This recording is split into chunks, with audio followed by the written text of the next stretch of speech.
State chairman for this campaign for liberty.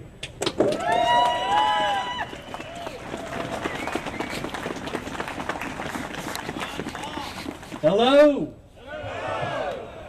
How many vets we got out here? Outstanding. Have you heard about the mental health list that vets coming back home from a war zone from defending our country are being put on these lists and not allowed to purchase firearms? Had one in my store just a month ago. Exactly. That's what I want to talk to you about. In my opinion, this is potentially the greatest threat to gun rights that I have seen in my lifetime, are these mental health lists. Exactly. What the gun grabbers want to do is they want to remove your right to privacy with your doctor.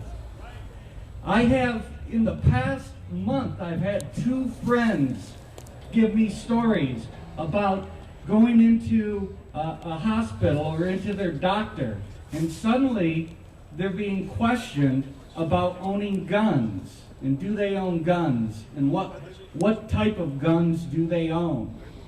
And one of my friends, who's a good old rabble-rouser, said, "I'm not telling you, and why do you want to know?" And they said, "Well, the Department of Homeland Security has us send them this information."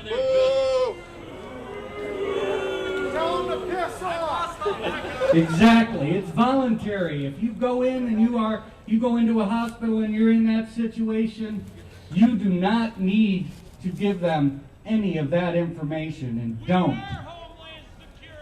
Exactly. Exactly. I see Homeland Security right here. Make sure you counsel your family the same way. This is a rowdy bunch. I like you guys. So you need to understand how this is working. In the last session, Michigan Republicans passed legislation that would pay doctors to implement the infrastructure to digitize your medical records. You would think digitizing your medical records are fine, and it is, if it's voluntary. But these programs never remain voluntary. As a matter of fact, in the Affordable Care Act, they mandate digitized medical records, and they will be digitizing your whole medical history. And in this medical history, they will have bureaucrats going through and finding reasons to put you on the no-buy list. Now, I don't know if you remember the no-fly list. Senator Kennedy was put on the no-fly list 3 individual times. The federal government is no good at creating effective lists. We know this.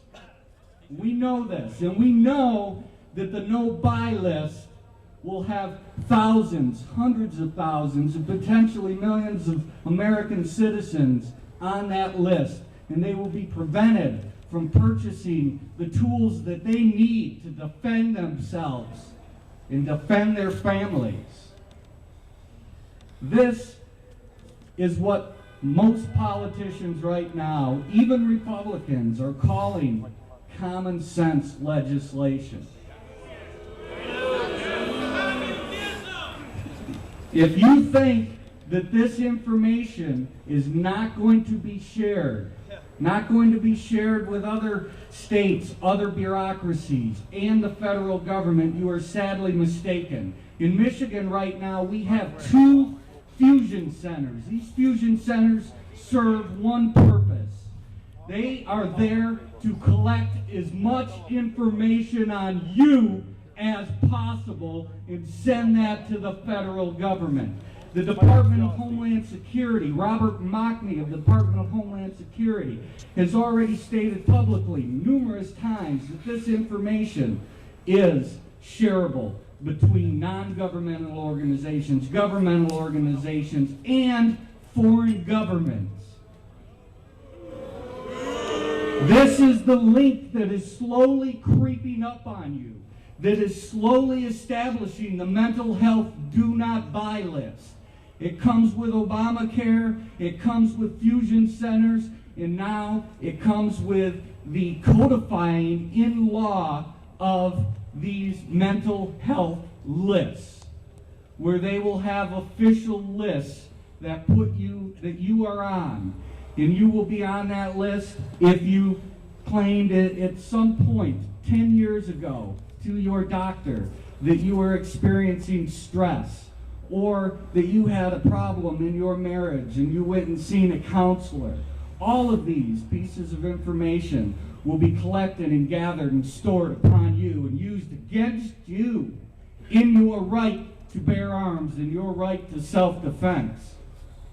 So I ask you today that when these mental health no-buy lists come to Michigan, and they will, because they're hitting every state all over the place, and they're pushed by the federal government, when they come to Michigan, there is only one thing that can stop them, and that is your activism. You have to get on the phone. You have to write the emails. You have to talk to your friends and family. You have to be an activist. The days are gone when gun owners can sit back and wait for the NRA or the gun organizations to stop legislation. You have to do it now, and you have to do it yourself.